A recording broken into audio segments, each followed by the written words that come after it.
యేసుకు యోహాను గారు మధ్యవర్తి మార్గాన్ని నిర్మించే నిర్మాణకుడిగా ఉన్నాడు అనే విషయాన్ని పరిశుద్ధ గ్రంథంలో అయితే మనం చూస్తూ ఉన్నాం. కాబట్టి ప్రియమైన వాళ్ళ యోహాను ప్రత్యాతాపముతో విశ్వాసముతో జీవించాడు. ప్రియమైన వాళ్ళ యోహాను గారు కూడా ఎలాంటి జీవితాన్ని జీవించాడంట? ప్రత్యాతాపముతో ఆయన విశ్వాసముతో జీవించాడు అనే విషయాన్ని మనం చూస్తూ ఉన్నాం.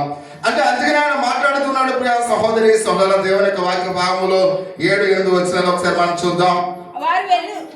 అతడు గాలికి కదులుచున్న రెల్లు కాడు, లేక సన్నపు బట్టలు ధరించుకున్న రాజమందిరంలో ఉన్నవాడు కాదు అని ఇక్కడ మనం చూస్తున్నాం. అంటే అతడు గొప్ప విశ్వాస వీరుడు. ప్రియమైన వాడు యోహాను గారు ఎలాంటి వాడంట? విశ్వాస వీరుడు. కాబట్టి మనము కూడా అటువంటి విశ్వాస వీరుడుగా ఉండాలి. ప్రియమైన వాడు అంత మాత్రమే కాకుండా మనం చూస్తూ ఉన్నాం, యోహాను వలె పశ్చాత్తాపముతో విశ్వాసముతో మనం జీవించడానికి ఇష్టపడదాం. మన జీవితాల్లో కూడా విశ్వాసంతో పశ్చాత్తాపంతో మనము ఉండాలి అనే విషయానికి మనం చూస్తూ ఉన్నాం. కాబట్టి మన హృదయంలో కూడా ఆయన ప్రవేశిస్తాడు. ప్రియమైన వాళ్ళ ఎప్పుడైతే విశ్వాస వీరుడిగా ఉంటావో మన వైపు చూడాలి. నువ్వు ఎప్పుడైతే పశ్చాత్తాప హృదయంతో ఉంటావో నీ హృదయంలోనికి ఎవరు వస్తారు? యేసయ్య వస్తాడు. కాబట్టి నువ్వు నీలో విశ్వాసం లేనప్పుడు, నీలో పశ్చాత్తాపం లేనప్పుడు, నువ్వు ఎన్ని 5 స్థలాలకు వెళ్ళినా, ఎన్నిసార్లు దేవుని మందిరానికి వచ్చినా, ఎన్నిసార్లు నువ్వు ప్రార్థన చేసినా, ఎన్ని యాత్రా స్థలాలకు నువ్వు తిరిగినా నీలోకి యేసయ్య ఏమాత్రం కూడా నడపమైన వాడు. అంటే నువ్వు ఉన్న చాటునే నువ్వు ఎక్కడైతే నివసిస్తూ ఉన్నావో, నువ్వు ఏ దేవాలయానికైతే నువ్వు స్థానిక సంఘానికి వెళుతున్నావో ఆ సంఘములోనే నువ్వు విశ్వాసనీయురాలుగా విశ్వాసనీయుడిగా ఉంటే, నువ్వు పశ్చాత్తాప హృదయంతో నువ్వు ఉన్నట్లయితే ఇక్కడే యేసయ్య నీలోనికి యేసయ్య నీలోనికి. అందుకని నువ్వు ఎక్కడికి వెళ్ళవలసిన పని లేదు. కొంతమంది యేసయ్య ఆ యార్దాను నదిలో బాప్తిజం పొందాడు కాబట్టి నేను కూడా అక్కడ పొందిన రక్షణ ఉందని చాలా మంది ఏం చేస్తున్నారంట, ఒక 60,000 పెట్టుకుని అక్కడికి వెళ్ళి అక్కడ బాప్తిజం పొందుతున్నారు. అంటే నువ్వు ఇక్కడ నీ యొక్క విశ్వాసము నువ్వు ఇక్కడ ఉంటే ఇక్కడే నువ్వు యార్దాను వెళ్ళిన వాడుగా ఉంటావు. అక్కడికి వెళ్ళవలసిన పని లేదు. ప్రియమైన వాడు అంటే మనము ఎక్కడ తిరిగినా మనలో విశ్వాసం లేకపోతే సున్నా. ప్రియమైన వాడు అందుకనే అంటే నిలబడి నీళ్లు తాగి లేదా పరిగెత్తి పాలు తాగే కన్నా నిలబడి నీళ్లు తాగితే ప్రశాంతంగా తృప్తిగా ఉంటుంది. అంటే నువ్వు ఉన్న చోట ఎక్కడికి వెళ్ళక్కర్లేదు. నిజమైన విశ్వాసాన్ని కలిగి ఉంటే చాలు, నిజమైన పశ్చాత్తాపాన్ని కలిగి ఉంటే చాలు, నీ హృదయంలోనికి యేసయ్య వస్తాడు. ప్రియమైన వారు అంటే యోహాను గారు అలాంటి విశ్వాసతను కలిగి ఉన్నాడు. అటువంటి విశ్వాస వీరుడిగా ఆయన ఉన్నాడు అనే విషయానికి మనం చూస్తూ ఉన్నాం. వాక్య భాగంలో ఇక్కడ యోహాను గారి యొక్క మాటలు ఒకసారి మనం చూస్తున్నట్టే కాకుండా యోహాను గారు అయితే చూడడానికి ఎక్కడున్నాయన చెరసాలలో ఉన్నాడు. కానీ ఆయన ప్రకటించినప్పుడు ఇక్కడ మనం చూస్తున్నాం అరణ్యములో ఉన్నాడు. చాలా మంది అంట అరణ్యములో ఆయన చూడడానికి వెళ్ళారంట. కొంతమంది ఏమో సువార్త వినడానికి వెళ్తారు, కొంతమంది ఏమో మా పాస్టర్ గారు ఎలా ఉన్నారో చూడడానికి వెళ్తారు, కొంతమంది అయితే అక్కడ ఎన్ని వేల మంది వస్తున్నారో వాళ్ళని చూడడానికి వెళ్తూ ఉంటారు. అంటే ఇక్కడ రెండు విధాలమైన మనసులు మనం చూస్తూ ఉన్నాం. అంటే ఒకటి పాస్టర్ గారిని చూడడానికి కొంతమంది వెళుతూ ఉంటారు, 2 అక్కడ జనసమూహం చూడడానికి వెళ్తూ ఉంటారు, 3 అక్కడ ఉన్న బుక్ స్టాల్ ఇవన్నీ కూడా చూడడానికి వెళ్తూ ఉంటారు.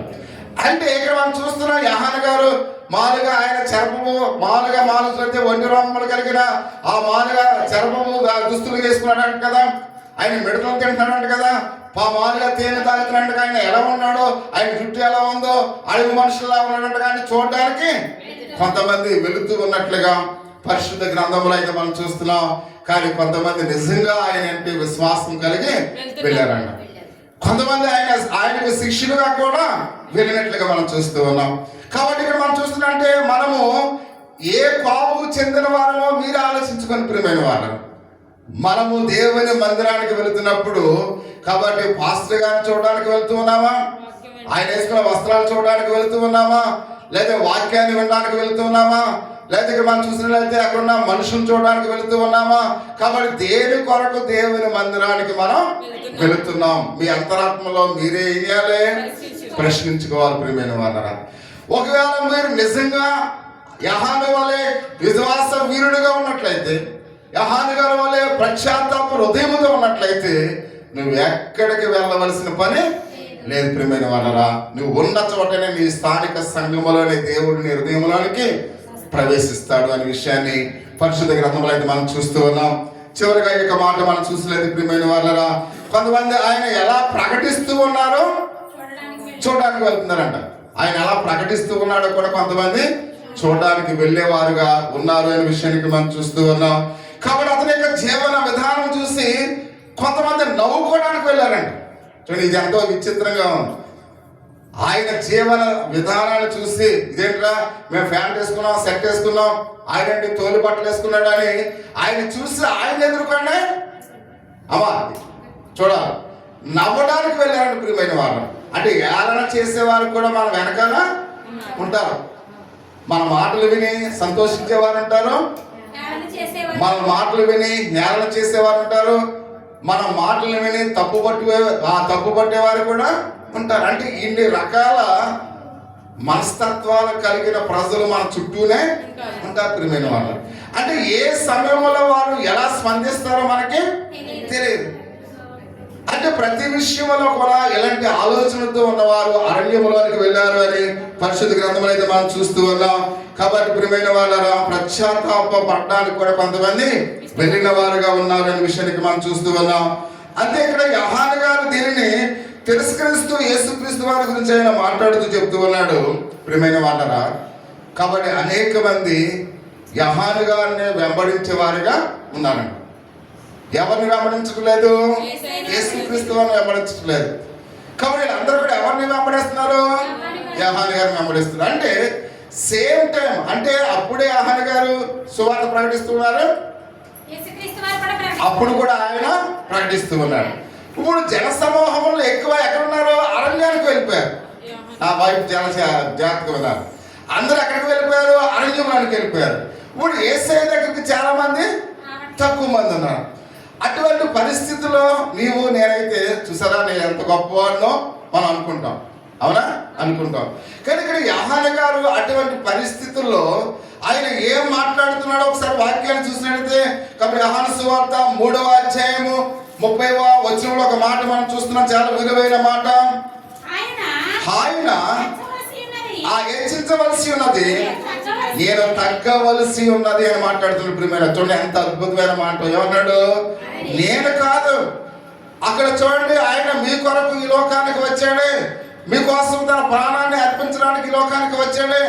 ఆయన హెచ్చించవలసి వాడు ఉన్నాడు, నేను తగ్గవలసిన వాడినై ఉన్నాను. కాబట్టి మీరు నా దగ్గర ఉండేదానికన్నా అక్కడ ఉండడం మీకు మంచిది. అంటే ప్రజలు ఇక్కడ యోహాను గారిని చూడడానికి ఆయన ఆకర్షణీయ పరిస్థితులను బట్టి తన యొక్క ఆయన్ని కూడా క్యాచ్ చేసుకోవడానికి ఆయన ఇష్టపడలేదు. అంటే ఆ ప్రజలందరూ కూడా ఎవరి వైపు చూడాలనుకున్నాడు? ఆయన యేసయ్య వైపు చూడాలి. కాబట్టి నేను ఆయన కన్నా తక్కువ వాడను, ఆయన నాకన్నా హెచ్చింపదగిన వాడు. అందుకంటాడు, ఆయన చెప్పులు వారైనను నేను ఇవ్వడానికి అర్హుడను కానంటాడు. అంటే యోహాను గారు ఎంత తగ్గించుకుంటున్నాడో ఒకసారి గమనించండి. అంటే తన యొక్క ప్రజలందరూ కూడా తన వైపు చూడకుండా, ప్రజలందరూ కూడా అతను ఒక ఆకర్షణీయంగా అయితే వారికి ఉండకుండా, కాబట్టి ప్రజలందరూ కూడా ఎవరి వైపు చూడాలనుకున్నాడు? యేసయ్య వైపు చూడాలి. కాబట్టి అందుకనే ప్రతి విషయంలో మీకు అనేక సార్లు చెప్తున్నానంటే, పాస్టర్ గారి వైపు మీరు చూడకూడదు, పాస్టర్ గారే మీకు ఫేవరెట్ అయి ఉండకూడదు, పాస్టర్ గారే మీకు సర్వస్వమై ఉండకూడదు. కాబట్టి పాస్టర్ గారు చెప్పే మాటల్లో, ఆ యొక్క మాటల్లో ఉన్న నిజమైన యేసుక్రీస్తు వారిని మాత్రమే మీరు చూడాలి ప్రియమైన వాళ్ళు. అంటే ఆయనే మీకు రక్షకుడిగా ఉంటాడు అనే విషయాన్ని మనం చూస్తున్నాం. అందుకని కొన్ని సందర్భాల్లో సేవకుడు తగ్గవలసిన వాడై ఉన్నాడు, ఆయన హెచ్చింపబడవలసిన వాడై ఉన్నాడు అనే విషయాన్ని పరిశుద్ధ గ్రంథంలో అయితే మనం చూస్తూ ఉన్నాం. వాక్య భాగంలో యోహాను గారు అరణ్యంలోనికి ఆయన వెళ్తూ ప్రజలకు బోధిస్తున్నప్పుడు, కాబట్టి యోహాను గారు ఒక విషయాన్ని చెబుతున్నాడు. యోహాను యొక్క బాటలో అతను ఎలా ప్రసంగిస్తాడో వాళ్ళు చూస్తున్నప్పుడు కూడా ఆయన 11వ వాక్య భాగంలో చూస్తున్నాడు, పరలోక రాజ్యములో అల్పుడైన వాడు అతనికంటే గొప్పవాడని ఆయన చెబుతున్నట్లుగా మనం చూస్తూ ఉన్నాం. అంటే ప్రియమైన వాళ్ళరా, ఒకసారి ప్రభువైన యేసుక్రీస్తు వారు అంటూ ఉన్నాడు, ఏమన్నాడు ఆయన? స్త్రీలను కనిన వారిలో యోహాను కన్నా గొప్పవాడు. అంటే ఈ సాక్ష్యాన్ని ఎవరిస్తున్నారు? యేసు ప్రభువారే ఇస్తూ ఉన్నారు. నిజంగా వాస్తవానికి మనం చూస్తున్నట్టే దేవుడే యోహాను గారి గురించి సాక్ష్యం ఇస్తూ ఉన్నాడు. అయినప్పుడు కూడా ఆయన ఏమాత్రం కూడా హెచ్చింపబడలేదు అనే విషయానికి మనం చూస్తూ ఉన్నాం. కాబట్టి ఇప్పుడు యోహాను గారు ఆయన ప్రభు కొరకు మాట్లాడుతూ ఉన్నారు. కాబట్టి ఈ యొక్క విషయానికి మనం చూసినట్లయితే ప్రభు ఇక్కడ మనం గమనించినట్టు ఎప్పుడైతే యోహాను గారు తగ్గించుకున్నాడో ఇక్కడ ప్రభు సెలవిస్తున్న యొక్క మాట మనం చూసినట్లయితే అంటాడు పరిశుద్ధ గ్రంథంలో, ఆ పరలోక రాజ్యములో అల్పుడైన వాడు అతని కంటే గొప్పవాడు. అంటే చిన్న చిన్న విశ్వాసులు యోహాను గారి కన్నా గొప్పవారుగా ఉన్నారు ప్రియమైన మాట. ఇప్పుడు మనం యోహాను గారి కన్నా గొప్పవారమై ఉన్నాం ప్రియమైన మాట. ఎందుకంటే చూసినట్లయితే పాత నిబంధనలో అనేక మంది ప్రవక్తలు క్రీస్తు జననాన్ని గురించి ఎదురు చూస్తారు. ఆయన శిలువ మరణ బలియాగముల గురించి ఎదురు చూస్తారు. కానీ వాళ్ళు ఎవరు కూడా ఆయన శిలువ మరణ బలియాగము పునరుద్ధానం ఎవరు కూడా చూడలేదు ప్రియమైన వాళ్ళ. యోహాను గారు కూడా చూడలేదు ప్రియమైన వాళ్ళ. కానీ మనము చూస్తాం ఆయన మన కోసం ఏ విధంగా ప్రాణాన్ని అర్పించాడో, ఏ విధంగా శిలువ ప్రాణం మీద చనిపోయాడో మనం చూస్తాం. అంటే యోహాను గారి కన్నా ధన్యులు ఎవరు? మనమే ప్రియమైన వాళ్ళ. అలాగనే పరలోక రాజ్యములో ఎవరైతే దేవుని యందు విశ్వాసం కలిగి ఉంటారో పరలోక రాజ్యములో ఉన్న ప్రతి ఒక్క విశ్వాసి కూడా యోహాను గారి కన్నా గొప్పవారిని మనం చూస్తున్నాం. అంటే నిజమైన విశ్వాసం నీలో ఉంటే యోహాను కన్నా నీవు గొప్పవారివే ప్రియమైన వాళ్ళరా. కాబట్టి అందుకనే మనం అటువంటి విశ్వాసతను మనం కలిగిన వారమై ఉండాలి. మనలో ఏముండాలంట? విశ్వాసం ఉండాలి. కాబట్టి అందుకనే అపోస్తలుడైన పౌలు చెప్తున్నాడు, బ్రతుకుట అయితే క్రీస్తే, సావు అయితే మేలే. అంటే నేను క్రీస్తు కోసం చనిపోవటం కన్నా నేను ఇష్టపడతాను. ఒకవేళ నేను బ్రతుకుంటే క్రీస్తు కోసమే పని చేస్తానని ఆయన సాక్ష్యం ఇచ్చేవాడుగా ఉన్నాడు. మన జీవితాల్లో కూడా మన విశ్వాసం కూడా అలాగనే ఉండాలని ప్రభు సెలవిస్తున్నట్లుగా మనం చూస్తూ ఉన్నాం. అంత మాత్రమే కాకుండా యేసుక్రీస్తు వారు తన యొక్క పని అంతటిని కూడా పని పూర్తి చేసుకున్నప్పుడు ఈ యొక్క దేవుని యొక్క వాక్య భాగంలో కాబట్టి అన్ని కూడా యోహాను గారు చూశాడా? చూడలేదు. కానీ ఆయన సమాప్తం అయ్యి ఉందని ఆ చెప్పిన మాట కూడా మన బైబిల్లో మనం విన్నాం ప్రియమైన వాళ్ళం. మన కోసం రక్షణ కార్యాన్ని చేసిన అవన్నీ కూడా బైబిల్లో మనం చూసాం. కాబట్టి అందుకనే ఆ యొక్క ప్రవక్తల కన్నా యోహాను గారి కన్నా ఎవరు ధన్యులంట? మనము ధన్యులమని పరిశుద్ధ గ్రంథంలో అయితే మనం చూస్తూ ఉన్నాం. ఎందుకంటే యేసుక్రీస్తు వారు రక్షకుడిగా ఈ లోకానికి ఏ విధంగా ఆయన ఉద్భవించాడు. కాబట్టి విశ్వాసంతో, ఎందుకంటే ఆయన పశువుల పాకలో నీ కొరకు నా కొరకు ఆయన జన్మించినట్లుగా మనం చూస్తూ ఉన్నాం. ఆయన దీనత్వాన్ని మనం చూస్తూ ఉన్నాం. ఆయన పరిపూర్ణమైన కాబట్టి దీనుడిగా ఈ లోకానికి రావడం మనం చూస్తూ ఉన్నాం. కాబట్టి అందుకనే ఇందాక మనం చూసినట్లుగా ఆయన దీనుడు కదా అని మనం ఆయన్ని ఎలా చూడకూడదు? తక్కువగా చూడకూడదు అనే విషయాన్ని పరిశుద్ధ గ్రంథంలో అయితే మనం చూస్తూ ఉన్నాం. ఎందుకంటే ఆయన తన్ను తాను తగ్గించుకున్నాడు ప్రియమైన వాళ్ళ. మన కోసం ఆయన ఏం చేశాడంట? తన్ను తాను తగ్గించుకున్నాడు. పరలోకాన్ని విడిచి, పరలోక సైన్య సమూహాన్ని విడిచి ఆయన పశువుల పాకలో నీ కొరకు నా కొరకు ఆయన ఉద్భవించినట్లుగా పరిశుద్ధ గ్రంథంలో అయితే మనం చూస్తూ ఉన్నాం. ఎందుకంటే ఇప్పుడు ఒకవేళ మోడీ గారు వచ్చి మన ఇంటి పక్కన ఉన్నాడు అనుకోండి, మనం ఎలా చూస్తాం? మనం ఆయన్ని ఏమా ఉంటాడా మనలో? ఆయన మనతో కలిసి ఉండగలడా? ఉండలేడు ప్రియమైన వాళ్ళ.